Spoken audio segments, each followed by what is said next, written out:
دیکھیں حضرت عمر بن خطاب ایک دفعہ بیٹھے ہوئے ہیں اور ایک صحابی نے آ کے ایک لڑکی جو تھی سامنے سے گزری ہے اور بیٹھی ہوئی تھی، نبی عمر خطاب رضی اللہ عنہ کو کہتے ہیں کہ امیر المومنین میں اس لڑکی کے بارے میں جانتا ہوں اینڈ اس کا کریکٹر ٹھیک نہیں ہے. تو عمر بن خطاب رضی اللہ عنہ نے مستند واقعہ ہے، ہی سیڈ کہ میرا کام ظاہر پہ ضرب لگانا ہے، اندر کی باتیں جاننا میرا کام نہیں ہے. میرے سامنے ایک حجابی عورت بیٹھی ہے، تو نے دوبارہ یہ بات کی تو یہ الزام کے طور پہ لوں گا میں، اور پھر تجھے پتہ الزام کی سزا کیا ہے، عورت پہ تہمت کی الزام کی سزا کیا ہے، اتنا ہی کوڑے جس کا الزام، جس سزا کے لیے اس نے الزام لگایا.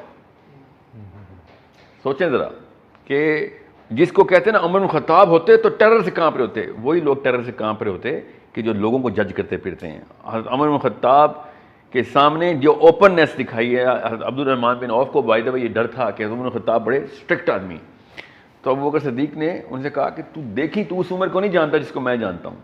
اور جس حلم کے ساتھ 11 سال 10 مہینے حضرت عمر بن خطاب نے اوپننیس کا پورا کلچر ریکریٹ کر کے رکھ دیا، اس کے بعد صحابہ اکرام میں یہ جرت تھی کہ حضرت سلمان فارسی نے کہا نا کہ یہ تو نے 2 کپڑے کیسے پہن لیے، تیرا تو 7 فٹ کا جسم ہے، ہم پہ پورا نہیں آ رہا ہے کپڑا، تیرے پہ کیسے آ گئے، تو نے 2 کپڑے پہنے ہوئے.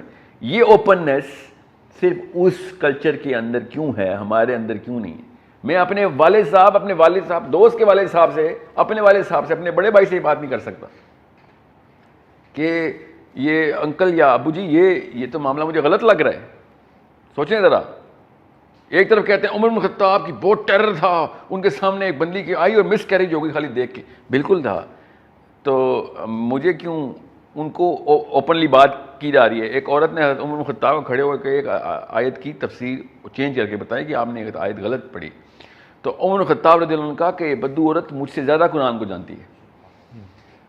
ٹھیک ہے، کوئی یہ نہیں ہوا کہ تم بتاؤ گی عمر بن خطاب کو کہ قرآن کیا ہے. اوپننیس چیک کریں.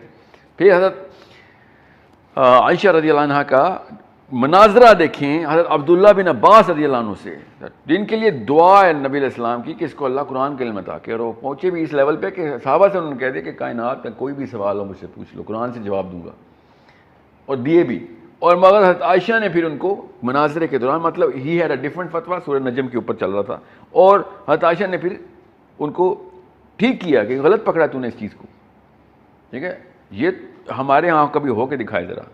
گالی نہیں چلے گی تو گولی ضرور چلے گی مناظرے میں، یا گالی یا گولی. کبھی بھی نہیں ہوا کہ مناظرے کے بعد دوستی، اور وہ بڑے بڑے بھائی بھی آئیں گے، دوستی ختم، دشمنی شروع ہو جائے گی. بیکاز ایبسولوٹ سائیکالوجی میں آ گئی یہ بات. ایبسولوٹ سائیکالوجی کا مطلب 100% سے ملٹیپلائی کرنا، کہ میرا بندہ ہے تو 100% مومن ہے، اور آپ کا بندہ ہے تو، جیسے میں آپ کو مثال دیتا ہوں، ایک سب کو پتہ ہے کہ اگر میں یہاں پہ نواز شریف صاحب کی تعریف کر لوں، برائی کر لوں، نواز شریف صاحب نے انگلینڈ میں چوری کرے، گھر بنائے، تو آپ سب کے ذہن میں جو پہلا تاثر آیا کہ اچھا پی ٹی آئی کا ہے. صحیح. سوچیں ذرا یہ کیوں آیا ہے؟ نواز شریف چور ہے، اچانک عمران خان نے کہا، کیوں کہا؟ میں ایک پی ٹی آئی لور کیسے ہو گیا اس پر؟ کیوں؟ 100%. جیسے میں نے کہا نا عمران خان بھی تو 2 نمبر رہا ہے ساری عمر، اچانک اس کو کون سا سیٹ؟ اچھا پی ایم ایل کی ہو تم، اچھا تم وہ پٹواری ٹائپ لوگ ہو تم. آل آف اے سڈن دوسرا تیسرا، بیچ میں کوئی انسان نہیں ہے. بات جو کہی جا رہی تھی، کیا کہی جا رہی تھی، وہ سب گئی. جی بس حضرت آدم کے 2 بیٹے تھے، عمران خان، نواز شریف، یا آپ ادھر ہیں یا آپ ادھر ہیں، مطلب باقی کوئی نہیں ہے. مطلب کوئی اور بھی تو لوگ ہوں گے جن کو کوئی رائے ہوگی، بھائی دونوں کے علاوہ بھی انسانوں کی رائے ہو سکتی ہے، جو دونوں کی تعریف کرنے والے ہو سکتے ہیں یا دونوں کی برائی کر سکتے ہیں. یہ ادھر اور کی جو سائیکالوجی ہے نا، یہ 100% ادھر یا 100%. یعنی کہ بندے نے اگر کوئی ایسی بات کر دی جس سے آپ ڈس ایگری کرتے ہو، تو اس کا مطلب اس بندے نے زندگی میں کبھی کوئی اچھا کام کیا ہی نہیں. سر جو آپ، میں نے کہا نا ابو لہب کے آس پاس، یا اوپر لکھیں گے نام یا نیچے، آپ کی چوائس ہے، اوپر لکھوں یا نیچے لکھوں. ابو لہب کے بعد ہی نام آنا ہے، کیونکہ سر یہ تو پھر بات کی بات ہے، کیا پتا وہ غلط بات کر بھی دی ہو. میں کمرے میں انٹر ہوں اور میں نے وہ کلر کیوں نہیں پہنا ہوا، کہانی ختم ہو چکی ہے میری. آپ کو پتا ہے most of the religious speakers, جو اسپیکر ہیں، جو آپ کے سیلیبریٹیز ہیں، وہ جان کے ایسی باتیں کرتے، مجبوراً کرتے ہیں کہ یہ نا میری جو سننے والی فالوئنگ ہے، یہ اس سے مجھے 0 سے ملٹیپلائی کر دے. تو فرقے کی پرو فرقہ تعریفیں بھی کرتے رہتے ہیں بیچ میں. ان سے پوچھے نا، جو میں تو پوچھتا ہوں کہ یہ کیا آپ نے، کہتے ہیں میں کیا کروں، ان کے کان بھی تو کھولنے تھے، کان نہیں کھولوں گا تو دل تک بات کیسے جائے گی. اس لیے میں بریلیوں میں بیٹھ کے اعلیٰ حضرت بولتا رہتا ہوں. تاکہ بریلوی سنیں تو صحیح. اس لیے میں دیوبندیوں میں بیٹھ کے اشرف علی تھانوی صاحب کی تعریفیں کرتا رہتا ہوں تاکہ سنیں تو صحیح. ایسا پھر یہ نفاق نہیں ہے تو اور کیا ہے بھائی, اور کیا کر رہے ہو آپ؟ واری تم اپنی شکل بدل لیتے ہو, اپنا دل بدل لیتے ہو لوگوں کے ساتھ بیٹھ کے. جیسے دل نہیں بدلتا, تدریج کے ساتھ لے کے آ رہا ہوں. بہت بڑا نام ہے پاکستان کا, میں نام اس لیے نہیں لے رہا آپ کو, میں ورنہ آپ اس کو 0 سے ملٹیپلائی کر دیں گے. سو چلو ایٹ لیسٹ سمجھ کے چل رہا ہے, کوشش تو کر رہا ہے, کبھی بریلیوں میں اعلیٰ حضرت کی تعریفیں کر کے اللہ کے راستے پہ لانے کی کوشش کر رہا ہے کہ پھر کے بند کر دو, مگر نہیں. ایسا میرے ساتھ بھی ہوا تھا. میری ایک یوٹیوب کی ویڈیو تھی, تو جہاں میں نے ویڈیو شوٹ کی تھی اس کے پیچھے خانہ کعبہ کی روضہ رسول صلی اللہ علیہ وسلم کی تصویر تھی. تو مجھے ایک کامنٹ کیا گیا اس ویڈیو کے نیچے کہ مونچھیں تو آپ کی نہیں ہیں اور تصویریں آپ نے وہ لگائی ہوئی ہیں, یہ کیا ہے؟ مطلب وہ انہوں نے ایک خاص طریقے سے جوڑا نا. اچھا, آپ ذرا شکل سے دیوبندی لگتے ہیں, کہاں آپ کے گھر میں بریلوی گھر میں دیوبندی کیسے آ گیا؟ اور انہوں نے کہا ہوگا فرعون دے کارج موسیٰ, نہیں بلکہ الٹا کہا ہوگا. میں یو کے میں تھا تو بڑی ایک بہت جامع مسجد تھی, اور ادھر ایک بچہ آیا 17-18 سال کا, سفید شلوار قمیض, نہا کے تیار ہو کے جمعے کی نماز پہ وہ آیا, ٹوپی بھی پہنی ہوئی. چھوٹا مولوی آیا تو اس نے اس کو کہا کہ میں نے اذان دینی ہے. اس نے کہا تم روم میں آؤ, میں تمہاری اذان سنتا ہوں. They both went away. تھوڑی دیر کے بعد وہ آیا, اس نے کہا ٹھیک ہے تم ادھر ہی اگلی صف میں بیٹھو, میں بھی جیسے ہی باقی لوگ آتے ہیں تو ٹائم ہوتا ہے آپ کو بتاتا ہوں, آپ اذان دیں اسپیکر میں آ کے, مائک میں آ کے. تو جیسے وہ بچہ کھڑا ہوا اور کچھ بزرگ آ کے بیٹھ گیا اگلی صف میں. آپ کو پتہ ہے صفوں میں جگہیں فکس ہوتی ہیں, ادھر کے جو قریبی لوکل بزرگ ہوتے ہیں, قریبی نہیں, وہ جو بزرگ ہیں اور جو ریگولر آنے والے ہیں وہ کہتے ہیں رائٹ ہمارا ہے, وہ ہماری رائٹ ہے. تو وہ آ کے ادھر بیٹھے اور اس مولوی نے اس کو ہیڈز اپ دیا کہ آپ دیں. وہ کھڑا ہوا تو ساتھ ہی انہوں نے اشارے کرنا شروع کر دیے, اس کی داڑھی نہیں ہے اس طرح نا, اگلے انہوں نے. اینڈ دین انہوں نے اتنا فورس کیا اس مولوی کو کہ آپ اسے اذان نہ کریں, اور اس بچے کو پیچھے بٹھا دیا گیا. اور کنونشنلی جو مولوی آ کے اذان دیتا ہے اس نے آ کے اذان دی. تو میں نے کہا یہ بچہ اب دوبارہ مسجد تو نہیں آئے گا, کیونکہ اس کو اتنا مطلب ڈسکریج کر کے, شیٹرڈ کر کے اس کو بھیجا جا رہا ہے. ہی ول نیور ڈو. اور میرے ساتھ یہ ہوا تھا, میں بہت عرصے بعد مسجد گیا تو مسجد کے امام صاحب نے کہا آج کتوں یاد آ گئی, اس کے بعد میں دوبارہ نہیں گیا اور کئی سال نہیں گیا. تو اسی وجہ سے کہ میں جب جاؤں گا 2-3 دن کے گیپ کے بعد, ہفتے کے بعد, تو مجھے یہ سننے کو ملے گا کہ کدھر. اور پھر ہم جب نمازیں اور دین کی طرف آتے ہیں تو ہم پھر ہر محفل میں بیٹھ کے جج کرنا شروع کر دیتے ہیں.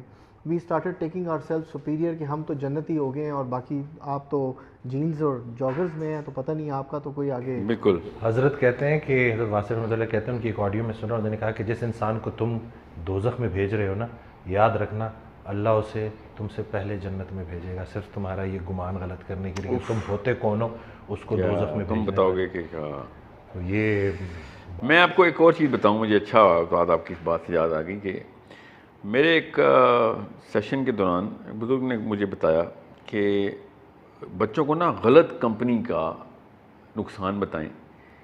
یہ بہت مینیپولیٹو دوست ہوتے ہیں.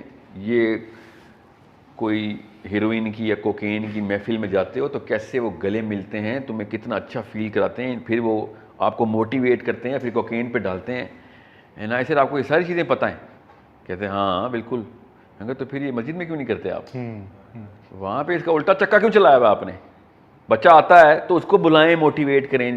یہ ٹیکنیک جو رحمانی ٹیکنیک ہے یہ کوکین والوں نے پکڑ لی ہے, آپ بھی پکڑ لینا. ٹیکنیک تو بالکل صحیح لگا رہے ہیں, وہ مقصد ان کا غلط ہے. یہ آپ نے ٹیکنیک سے کیوں اناد رکھا ہوا ہے؟ بالکل ایسے ہی سیلیبریٹ کرتے ہوتے ہیں بچے کو, جب وہ قرآن کی طرف آئے یا حدیث کی طرف آئے پھر اس کو بٹھاتے ہیں, اس کی تعریفیں کرتے ہیں. حضرت امام غزالی نے کہا کہ جب ایک بندہ ریاکاری میں نماز پڑھے اور آپ کو دکھانے کے لیے, تو اس کی ریا کو ہوا دو گے, کیا نماز پڑھی, کیا رکوع ہے تیرا. کیونکہ ریا کی برکت نہیں ہوتی, نماز کی برکت ہوتی ہے. تو برکت اس کی نماز جاری رکھے گی اور ریا خود ہی ختم ہو جائے گی. یہ اتنا بیسک فلسفہ آپ کو وہ سمجھا رہے ہیں کہ اچھائی کو انڈرمائن نہ کر دینا کبھی. سو وہ بابا جی کو بھی وہی بتایا کہ سر آپ یہ ٹیکنیک لگائیں, کوکین والوں سے ہی سیکھ لیں.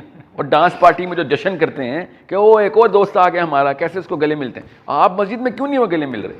اس سے مجھے ایک واقعہ یاد آ گیا کہ حضرت واصف کے پاس رحمۃ اللہ کے پاس ایک بندہ اپنے دوست کو لے کے آیا جو نشئی تھا, اور حضرت نے ان کو پاس بٹھایا, چائے شائے کھانا شانا سارا نا. کچھ عرصے بعد نا خیر وہ اس بندے کو پتہ چلا کہ اس کا جو دوست تھا جو نشے کرتا تھا وہ بڑا ہی کوئی بہترین انسان بن گیا, چینجڈ مین اور بڑا نا. تو وہ گیا حضرت کے پاس، حضرت سے کہتا ہے کہ آپ مجھے بتائیں آپ نے نصیحت کیا کی تھی اسے؟ تو انہوں نے جواب دیا کہ میں نے کوئی نصیحت نہیں کی تھی، میں نے صرف محبت کی تھی، اور وہ محبت کافی تھی اس کو بدلنے کے لیے۔